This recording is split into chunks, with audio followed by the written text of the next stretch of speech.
Boa noite. Boa noite, pessoal. Tudo bem com vocês? Vocês estão entrando aí agora na nossa live de hoje. Sejam bem-vindos.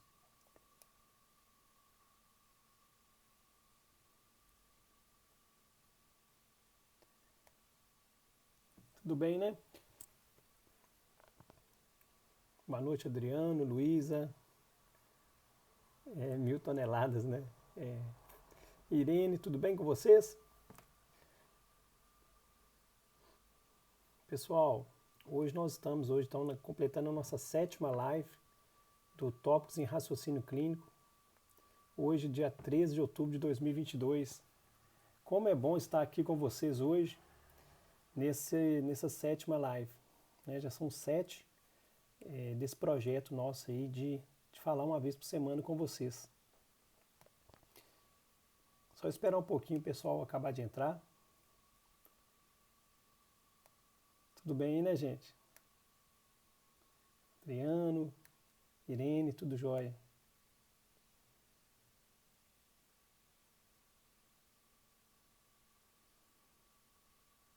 Pessoal, esse é o assunto de hoje. Como construir a sua experiência médica. É um assunto que eu quis colocar mais porque eu acho que quando você é estudante de medicina, você fica muito naquela expectativa, né? Você vê um médico mais experiente já, um professor atendendo e fazendo o diagnóstico, você fica muito assim, nossa, será que um dia eu vou ser assim? Será que eu vou conseguir fazer esse diagnóstico igual o professor? Será que eu vou ter essa... Boa noite, Paulo. Será que eu vou ter essa experiência que o meu professor tem? Então é essa que é a intenção hoje. A gente passar um pouquinho, né? Eu gosto de falar contando casos. Acho que, assim, eu aprendi isso durante a aula, que através dos casos clínicos que a gente vivencia, o aluno ele se conecta mais, sabe? Então, são depoimentos que eu tive de alunos e até mesmo quando eu era estudante de medicina, quando um professor contava um caso, a gente ficava mais atento, prestava atenção e assimilava melhor a mensagem. Então, um interessante, falando né, da época de estudante, eu tinha um professor lá da UFMG, que é um infectologista muito famoso em Belo Horizonte, que é o Lambertucci. E Lambertucci, né, ele contava um caso para a gente que fala né, que a medicina, as doenças sempre vêm aos pares. Então, às vezes, uma doença que não é muito comum, às vezes, quando você vê uma, logo em seguida aparece um outro paciente com a mesma doença, sabe? E aí ele contando um caso que ele tinha acabado de ver um caso muito difícil de, de uma vasculite de Churg-Strauss, né? Uma doença autoimune que causa uma vasculite e de difícil diagnóstico. E ele, assim, pelejou para fazer o diagnóstico do paciente e aí tinha acabado de ver um caso quando de repente eles o chamaram lá na Santa Casa para dar uma opinião num caso que ninguém estava conseguindo dar um diagnóstico. E aí, no que ele chegou lá para ver o caso do paciente, o caso era parecido demais com o que ele tinha visto. Né? Então ele chegou, ele conta, ele era muito engraçado, ele conta que chegou lá e falou, não, mas isso é uma Churg-Strauss, né? E aí ele conta, né, fazendo aquela cena toda e contando que só faltou sair carregado de lá, ovacionado, né? Então essa história me marcou muito, mostrando né, a questão da experiência médica, né, de você ter visto já algum caso no passado e aí você reconhece esse caso e aí você adquire uma experiência, você aprende, adquire experiência e aí você consegue, no outro caso futuro, você consegue resolver o problema de uma forma mais fácil. Né? Então essa é a intenção hoje. Nós falamos um pouco então como construir a sua experiência médica, que eu acho que é a coisa meio óbvia, né, gente? Eu acho que não tem muito mistério, não. Eu acho que todo mundo sabe. Alguns fazem mais, outros menos. mas é um pouquinho que eu queria abordar com vocês, que eu acho que quanto mais vocês atiçarem, né, a curiosidade, o interesse, né, nos casos que vocês participarem, a chance de vocês crescerem na medicina e se tornarem muito experientes em pouco tempo é o que a gente espera que aconteça. Então, falando um pouco, quando você quer ficar forte, uma pessoa, por exemplo, a pessoa quer ficar forte, ela quer ficar musculosa, né? Crescer a massa muscular dela. O que ela faz? O que ela tem que fazer para ter os músculos bem definidos, perder gordura? A primeira coisa que ela tem que fazer, ela tem que ir para a academia, ou então fazer um exercício, né? Principalmente exercício de força, e ter frequência, né? Ter constância, ter um treino adequado. Então, aprimorar sempre. Então, quando a gente fala em adquirir experiência médica, é a mesma coisa. Né? Como é que a gente vai ganhar experiência médica? É vendo cada vez mais casos clínicos, estudando esses casos clínicos, né? Se interessando, correndo atrás das respostas. Então, essa que é a nossa função como estudante de medicina e como médico. Porque o ideal é você, assim, cada caso, você aprender com o seu paciente, né? Sempre lembrando que o melhor professor é o nosso paciente, porque ele nos ensina muito. E às vezes você tem uma doença, mas dois pacientes com apresentação um pouco diferente. Então, por isso que eles falam, né? Não existe doença, existe o doente com aquela enfermidade. Então, o melhor professor realmente é o paciente. E a gente não pode desperdiçar a oportunidade de aprender com cada paciente que passa pelo nosso caminho. Então, da mesma forma do que quem vai, por exemplo, na academia que quer ficar musculoso, nós temos todo dia aquele melhorar 1% todo dia. É você, cada vez que você atender um paciente, você aprender um pouco com ele e ganhar experiência. Eu falo muito com os alunos, né? Tem época que os alunos vão para o ambulatório e falam assim, professor, mas lá só tem pressão e diabetes, pacientes com hipertensão e portadores de diabetes. Eu falo, olha, mas é o mesmo remédio que eles tomam? Os mesmos pacientes tomam os mesmos remédios? Às vezes difere um do outro, às vezes um tem uma complicação da hipertensão, o outro não, do diabetes. Então, assim, cada caso vai te ensinar. Agora, depende da sua curiosidade em querer aprender. Então, quanto mais casos você vê, você vai adquirindo experiência. Agora, vamos dar um exemplo, voltando no exemplo da academia. Basta a pessoa que vai na academia todo dia, se ela for lá ficar batendo papo, ela vai ter algum desenvolvimento? Não vai. Então não adianta. A gente não pode confundir experiência com velhice. Então, por exemplo, se a pessoa vai na academia durante 10 anos, ela vai 10 anos durante a academia, chega lá, fica só batendo papo, finge que está malhando, ela vai ter algum desenvolvimento? Muito pouco, né? A não ser o desenvolvimento social. Agora, da mesma forma a gente vê isso na medicina. Tem pessoas que às vezes têm anos de medicina, mas não quer dizer que ela é experiente. Às vezes a gente não pode confundir experiência com velhice, com o passar dos anos, porque eu já vi casos que o médico recém-saído da residência médica, ele tem muito mais experiência com o médico já de cabelo branco, porque às vezes esse médico, às vezes ele ficava, né, só naquele arroz com feijão ali, sem se interessar pelos pacientes, né, só ficar naquela receitinha básica, e aí às vezes não tem tanta experiência. Então, a idade realmente, assim, a idade tem valor na medicina? Tem, desde que você use ela a seu favor, que você aprenda com os pacientes. Então, da mesma forma,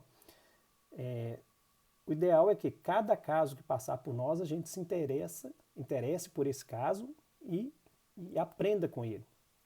Então, para demonstrar isso, né, eu trouxe alguns exemplos de casos que eu vivi, né, durante essa minha jornada aqui na medicina, que eu acho interessante, que eu selecionei para contar para vocês um pouco, mostrando o valor da experiência, mostrando que às vezes a gente apanha, né? Aqui a intenção não é mostrar, fez diagnóstico, nada não, né? A questão é só mostrar o processo do aprendizado, que eu acho que é interessante a gente usar essas histórias para mostrar, então.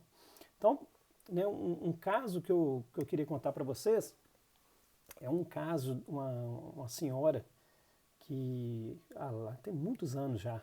Essa senhora, ela teve um caso de uma dor abdominal, aqui na fossa ilíaca esquerda, né, uma dor abdominal forte, intensa. E tem muito tempo, eu não sei, não consigo descrever mais como que era a dor dela, mas uma dor muito intensa e assim, que chamava atenção que ela estava sofrendo. E aí, fiz uma extensa propedêutica, tudo que você imaginar, fiz uma extensa propedêutica nela, precisou internar pela intensidade da dor dela, e aí, colonoscopia, tomografia, aquelas coisas tudo, né? Na época, eu nem sei se tinha ressonância aqui na minha cidade. E aí, tudo normal, e ela mantendo dor de repente, tá bom, Ana, valeu. De repente, aflora as lesões do herpes zoster nela. Então eu falei assim, nossa, assim, foi um sufoco, mas depois foi um certo alívio, porque ela apresentou então aquela dor intensa, no que aflorou as vesículas, né, do herpes zoster. Ficou fácil o diagnóstico, e até então estava muito difícil. A gente acabou fazendo muito exame propedêutico nela, e todos inconclusivos até que aflorasse as lesões da pele.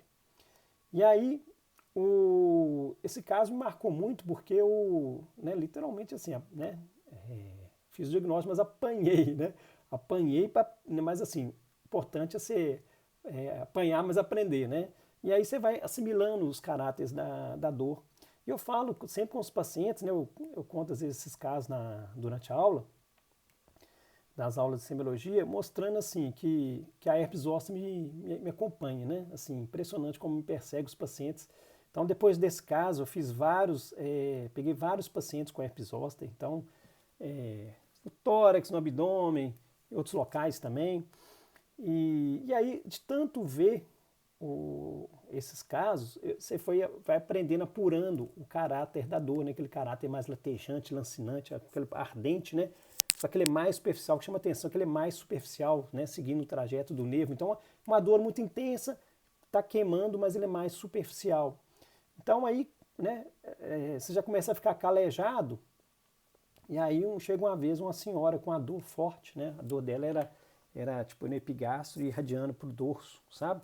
Uma dor muito intensa, e aí veio que ele tá aquele caráter muito sugestivo do herpes zoster. Né, depois de apanhar tanto, a gente tem que aprender um pouco. E aí, na época foi legal que eu falei com a família, né, com ela e com o filho que estavam na consulta, e aí falei com eles assim, olha, essa lesão aqui, abri o Google lá, né, mostrei a imagem das lesões do herpes zoster, e aí falei com o filho, com ela, olha, tá parecendo ser esse quadro, mas, né, difícil a gente fazer o diagnóstico sem as lesões, mas vamos se aparecer essas lesões, você me avisa, tá?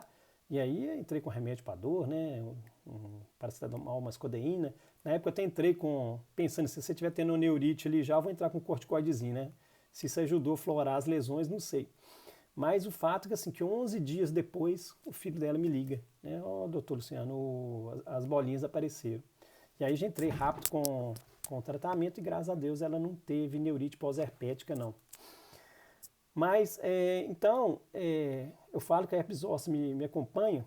Então, assim, para mostrar, né, que o paciente, assim, o primeiro caso você tem dificuldade, depois que você aprende, né, você já começa a ganhar experiência. Então, aprender com o caso, primeira lição.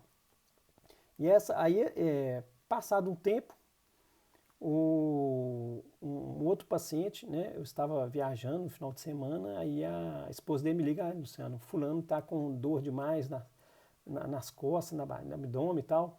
E aí, como eu cheguei no domingo, ela me ligou no sábado, eu cheguei no domingo, na segunda ela foi no outro médico, aí na terça como não melhorou, ele veio me falando a dor. E é interessante que a descrição da dor era aquela dor sugestiva do herpes zoster mesmo, sabe?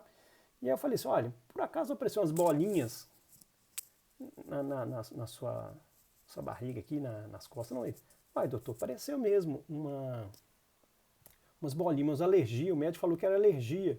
Aí eu falei, ficou fácil, né? Apareceu as lesões, ficou mais fácil.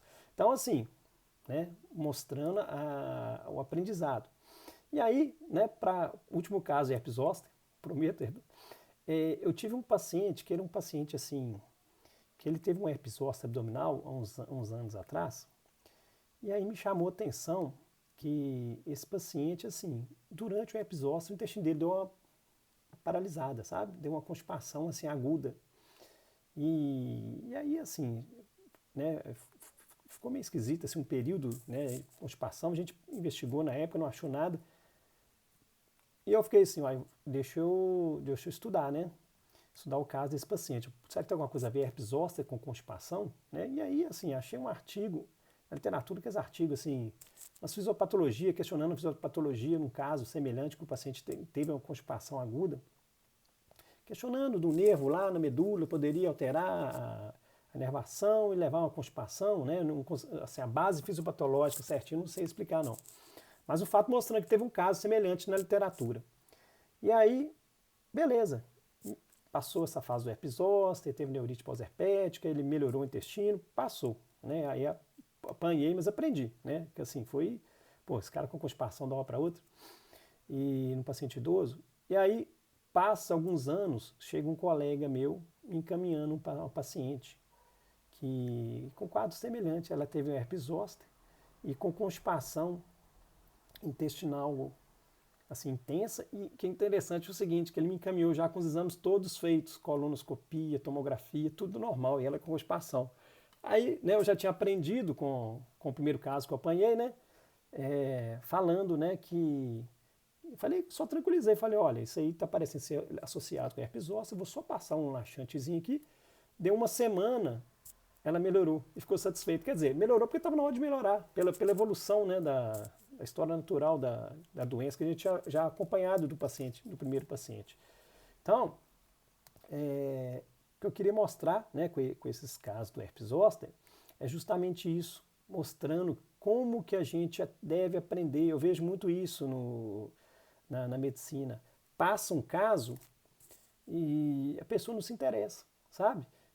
Há pouco tempo eu atendi no ambulatório com os alunos, e era um paciente, né, que foi ambulatório da gastro, e aí um paciente que eles me encaminharam porque ele estava com alterações de enzima hepática, mas assim, de transaminase, mas ele chamava atenção que ele tinha doença reumática, investigação que era suspeita de polimiosite.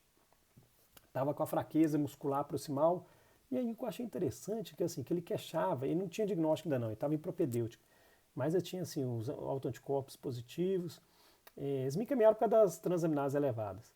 E aí, assim, eu interessei e falei assim, nossa, eu acho que eu vi um caso de polimiosite na faculdade, depois, né, como eu fui desviei para minha especialidade, eu não tenho tanto contato. E aí, eu fiquei tudo assim, fui estudar o caso, sabe, de, de polimiosite, assim, fraqueza proximal, se realmente era, né, aquela questão muscular mesmo. E aí o que eu achei interessante, na hora que eu fui discutir com os alunos, estava quase na hora de ir embora, né, os alunos estavam mais interessados em ir embora do que... Então, assim, acabou o atendimento, eu fui para casa estudar o caso, os alunos nem se interessaram. Então, eu queria frisar isso, gente. Passa um caso interessante, estudem. Eu lembro, né, quando eu estava na faculdade, naqueles ambulatórios que a gente tem, assim, a gente passava, acho que foi da Reumato, a gente passava um tempo lá, pouco tempo, e aí eu vi um caso, assim, que é ali no prontuário, né, a doença de BC, né, doença de BC, aquelas úlceras aftosas que dá na boca, na vagina, né, que as úlceras vaginais e orais, que você pode dar poliartrite, pode dar uveíte, aquelas alterações autoimunes. E aí, assim, eu lembro que eu vi na faculdade isso. Depois, né, a gente não tem muito contato com essas doenças mais raras. Aí na gastro, quando eu já estava aqui, como eu atendo estomatite aftosa recorrente, né, tem associação com a possibilidade entre o diagnóstico inicial de doença de BC, eu já diagnostiquei um ou dois, assim, mas lembrando principalmente do que eu vi na faculdade, sabe? Então, assim, coisas que a gente vê agora na faculdade e que a gente aprende, você não vai esquecer nunca mais, e no futuro você domina o que você estudou. Né? Boa noite, Henrique. Mas então, É, como é importante, gente, nós estudarmos os casos, né? É ver cada vez mais casos, discutir esses casos e estudá-los, né? Aprender. É, então, um caso que me marcou muito na minha vida, né? A gente cria muito vínculo com o paciente, né? Tá dando para entender, gente, a mensagem? Só me dá um retorno aí. O áudio tá bom? Esqueci de perguntar. Tá tudo bem aí?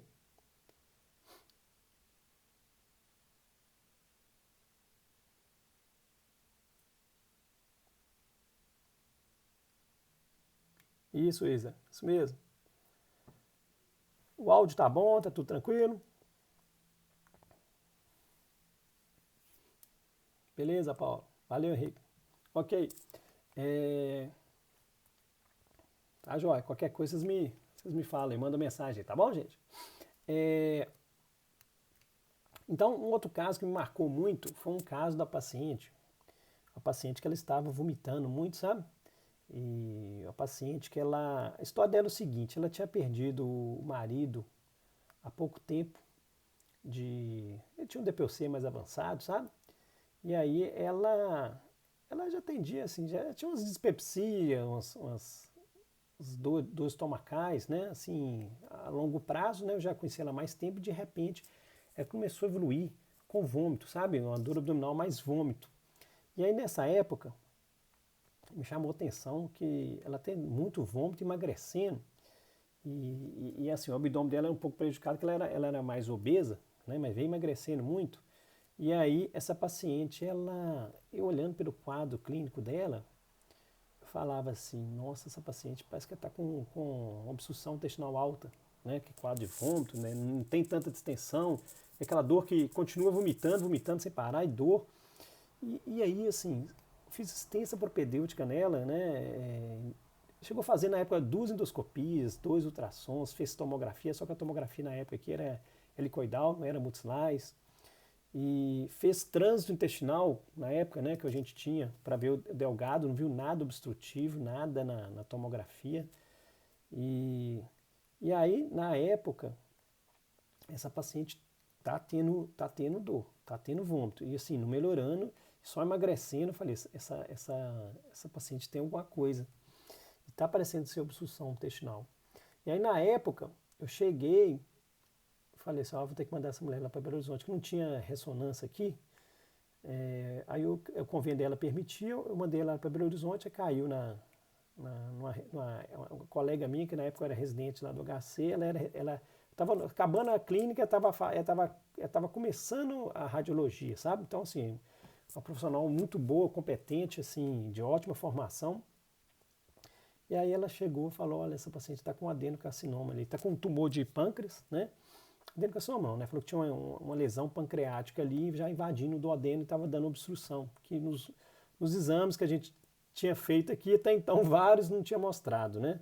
Então, assim, mas a gente conta o caso rápido assim, gente, mas você vê, assim, o tempo que, né, assim, sofrimento da paciente, aquela angústia tanto dela quanto da família, quanto do médico também, né, para diagnosticar o caso. Então você tinha suspeito, mas os exames não mostram, né? Por isso que eles falam que a clínica é soberana. Então, aí, né, a gente fez o diagnóstico, né? Essa paciente acabou que ela foi mais para uma cirurgia paliativa, né? E aí o caso passou, né? O paciente passa, mas o aprendizado fica. E aí, passado alguns anos, um colega meu, um oncologista, chega aqui, Luciano, cara, precisa dar uma ajuda aqui, dar uma opinião aqui da gastro aqui, porque eu tô com um caso aqui que, não, cara, o paciente já era um homem, tá vomitando, não tá melhorando, tá emagrecendo. Eu falei, o caso é igualzinho, né, gente? É impressionante. E eu já fiz, tinha feito tomografia, tinha feito não sei o quê. Olhei e falei assim, meu Deus, o caso é igualzinho. Assim, eu falei, isso aí tá parecendo mesmo uma obstrução intestinal alta aí. Vamos fazer uma ressonância, né? Assim, teoricamente, era para tomografia pegar, sabe? Mas, assim, não pegou, né? E aí fez a ressonância e mostrou lá a mesma coisa, lesão pancreática invadindo o duodeno e dando obstrução, né? Então, mostrando mais uma vez que os casos se repetem, né? E você, caso o primeiro caso passe na sua frente, é a oportunidade para você fazer, né, ter o aprendizado para no futuro você mandar bem, né? Os casos repetem tanto, gente, que assim, semana passada eu atendi um caso que é muito assim, muito semelhante a um que eu atendi de uma moça, né? Eu atendi uma moça no passado que ela vinha era um quadro de dor abdominal, distensão, alteração do hábito intestinal, que na realidade era uma doença de Crohn, sabe? E aí a semana passada chegou a mocinha com um quadro igualzinho, sabe? Assim, eu não tenho eu só comecei a propedêutica dela ainda, não tenho resultado não, mas assim, muito semelhante mesmo. Então, assim, mostrando, né, que estudem os casos, né, aprendam, que isso aí vai fazer diferença no final. Isso aí que a gente chama de experiência, a escadinha, né? Você vai construindo a sua experiência dia a dia. Você vai andando de degrau em degrau, construindo isso e aí isso vai sendo natural, não é forçado. Então, quando você vê um professor seu fazendo um diagnóstico, isso não foi da noite para o dia, né? Isso aí foi ao longo de anos que ele foi construindo essa base, né? Esse repertório aí de experiência na memória dele. Né?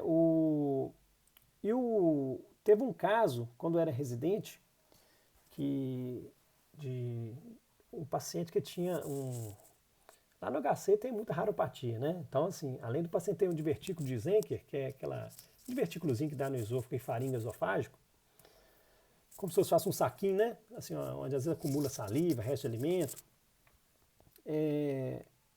Eu vi um caso desse, além disso, que tinha uma síndrome de von Recklinghausen, sabe? Assim, umas coisas raras, né? Mas que era descrito alguns casos associados com divertículo de Zenker.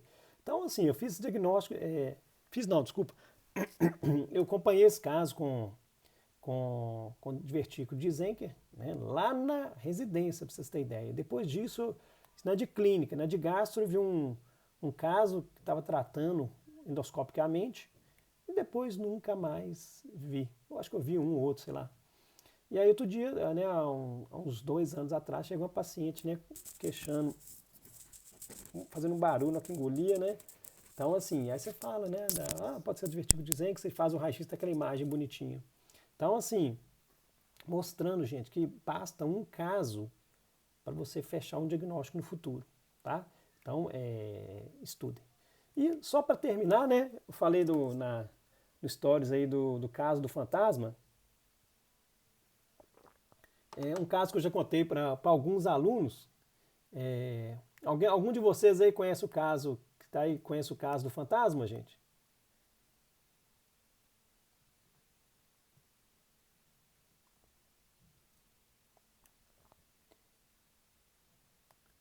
Alguém conhece, já ouviu o caso do fantasma?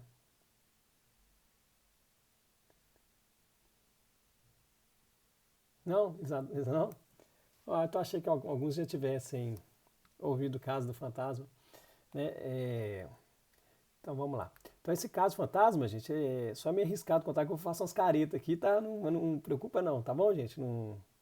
Mas eu estava acabando a residência de clínica. Né? Quando eu já estava já na residência de clínica médica, eu já me sentia seguro já para dar.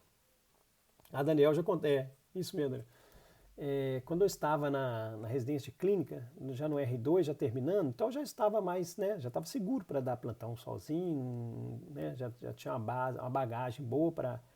E aí eu dava plantão numa clínica, uma clínica de empresas, né, assim, tinha várias empresas conveniadas com esse convênio, e esse convênio tinha um prédio onde a gente ficava atendendo no pronto-socorro e atendia as intercorrências dos pacientes internados. Eu dava plantão à noite nessa clínica. Aí um dia eu tava de plantão à noite lá, de repente chega a enfermagem me chama, ó, doutor, tem um paciente muito esquisito lá no andar lá para o senhor ver. A família tá toda assustada lá. Tá, o paciente tá estranho demais, tá muito esquisito. Eu falei, nossa senhora, né? Sobra, né? Só você e mais ninguém, né? Tem que resolver. E aí eu cheguei lá para olhar o paciente, aí era um paciente sequelado de AVC. Que ele tava assim, vou fazer careta, tá gente, não me preocupa não. Mas esse paciente ele ficava assim, ele dormia Dormia, não, então vou dormir, tá, gente? Dormia, de repente ele fazia assim, ó, regalava o olho assim e depois dormia de novo. Depois ele fazia assim, aí dormia de novo. Então, assim, a coisa feia demais. Você imagina os filhos, as filhas do paciente vendo isso, a esposa, né? E se me assustava, imagina a família, né? Então, uma coisa assim que eu nunca tinha visto. Uma coisa assim, eu falo que é o caso do fantasma. E aí esse paciente, eu falei, nossa senhora, né? O que eu vou fazer agora, né? Tem que dar um jeito aqui, o que esse cara tem, meu Deus do céu? Aí você para, né? Respira fundo e deixa eu ver o que está acontecendo, né? Deixa eu examinar esse paciente. Aí estou examinando o paciente, né? Aí estou começando a ver que ele está lá, de repente, estou escutando. Aí o que eu fui ver? Olha só, o paciente está fazendo Shine Stokes, né? Respiração de Shine Stokes. Aí volta o filme, né? Que é esse paciente, né? Quando era interno, né, no último ano da faculdade de medicina, eu era interno lá do professor Mário Lopes, né? Falo com o meu guru, né? Meu mestre. O professor Mário Lopes, ele, ele sempre, né, a metodologia dele era assim, ó, você estuda, depois você vem discutir comigo. Né? Não me pergunte sem antes ter estudado o caso. Né? Que aí eu discuto com você de igual para igual. Né? Então, assim, aquela época, né, que tinha aquela hierarquia, aquele respeito, né, grande pelos professores mais, né? Então era muito respeitosa a relação. Então, aí eu tive um caso de Shine Stokes, então na época ele falou, vai estudar para a gente discutir. E aí fala, como que é o tratamento? Eu lembro ele falando justamente isso, como que você trata isso? Né? Então, no caso, na época, era um paciente com cardiopata. Aí você vai estudar, né, que a respiração de Shine Stokes, para quem não sabe, é aquela que o paciente faz hiperventilação, aí ele começa a entrar em apneia, e vai diminuindo e entra em apneia, parar de respirar. Aí na hora que ele entra em apneia, depois ele começa a hiperventilar de novo, cada vez mais profundo. Ó.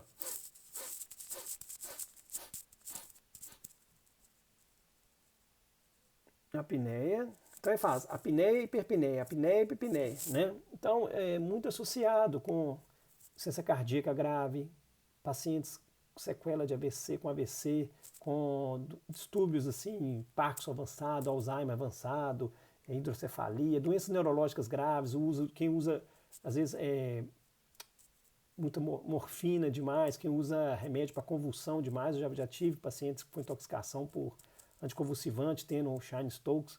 E o que chama atenção no Shine Stokes é que ela é mais auditiva do que visual. Então você acaba vendo o paciente fungando muito. Na época, né, nós tivemos um caso lá na HC, ele me pôs para estudar e aí eu fui estudar, né, eu fui para a biblioteca estudar os artigos, como que é o tratamento e tal. E aí, né, dentro de uma parte do tratamento, falava que é bom você colocar um oxigênio para o paciente, né, só um pouquinho de oxigênio e tal. E aí nesse paciente tinha outras possibilidades também. E aí nesse paciente eu falei, não, o que eu vou fazer, né? O Shine Stokes, quando eu vi que era um Shine Stokes, né, me deu alívio, porque o que ele fazia? Ele hiperventilava. Aí, na hora que ele entrava em apneia, ele dormia. Ele ficava em apneia. Aí na hora que ele começava a hiperventilar de novo, ele fazia... E começava a hiperventilar. Aí depois ele ia diminuindo, dormia. Fazia apneia. Na hora que ele hiperventilava, e começava a falar... Na hora que eu falei que foi Shine Stokes, gente, me deu um alívio tão grande, que eu falei assim, ó, liga um oxigênio a 2 litros, 1 ou 2 litros, coloquei bem baixinha a quantidade de oxigênio para esse paciente, e é impressionante, o paciente ficou. Né, porque o Shine Stokes tem um desequilíbrio, né, do centro respiratório ali, ó. Ele passa a ficar respondendo mal. Então, o paciente, o que o paciente acontece? Quando você hiperventila, a pressão de oxigênio aumenta, o gás carbônico, a pressão de gás carbônico diminui quando você hiperventila. Então, ele entra em apneia para corrigir que o gás carbônico está baixo, né, e o oxigênio está. E aí, você vai invertendo. Então, ele começa a entrar em apneia, o gás carbônico sobe de novo. Então, ele começa a hiperventilar para comparar, para reparar, né, esse distúrbio de gás.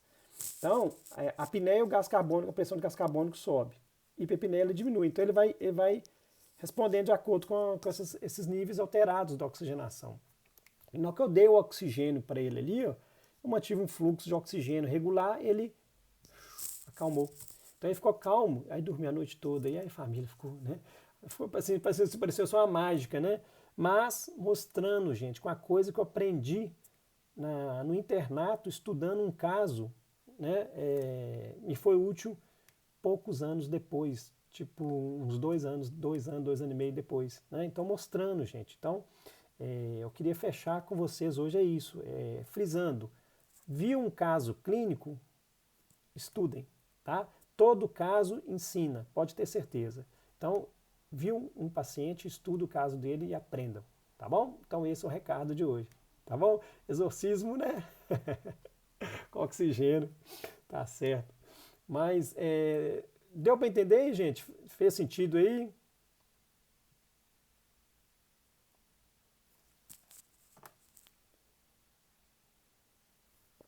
Na medicina nós temos que ter caso para contar, né, gente? Senão, se não contar, não tem graça, né? Ficar guardando só pra gente.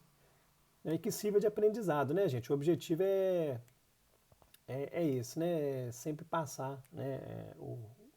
O pouco que a gente aprende, né? Para compartilhar, senão não era, não teria sentido, né? Alguma dúvida que vocês queiram perguntar? Vocês têm alguma dúvida de raciocínio clínico, gente, que vocês queiram perguntar?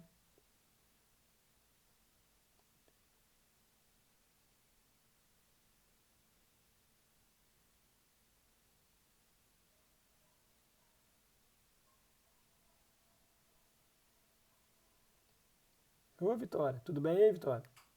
Jaqueline, Gouveia. Laura, deve ser Laura, né?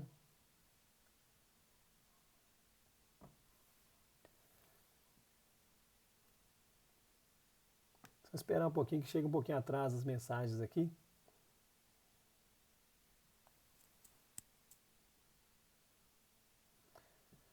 Ok, gente, então tá bom. Se alguém tiver. Boa noite, Jaqueline. Se alguém tiver alguma dúvida, tá? Assim. Ah, tá. Guiada na queixa principal. Ok. Pois é, Isa. Eu tô querendo. Sabe qual que é a minha realidade, minha vontade? Minha vontade era de secar uma anamnese, né?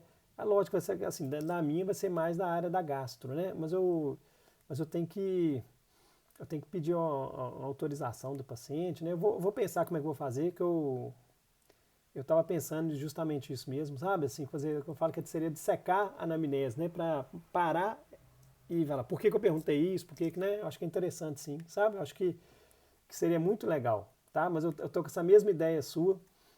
Obrigado aí pela sugestão. Beleza, gente? Então tá bom. Forte abraço para vocês aí, tá? E até semana que vem.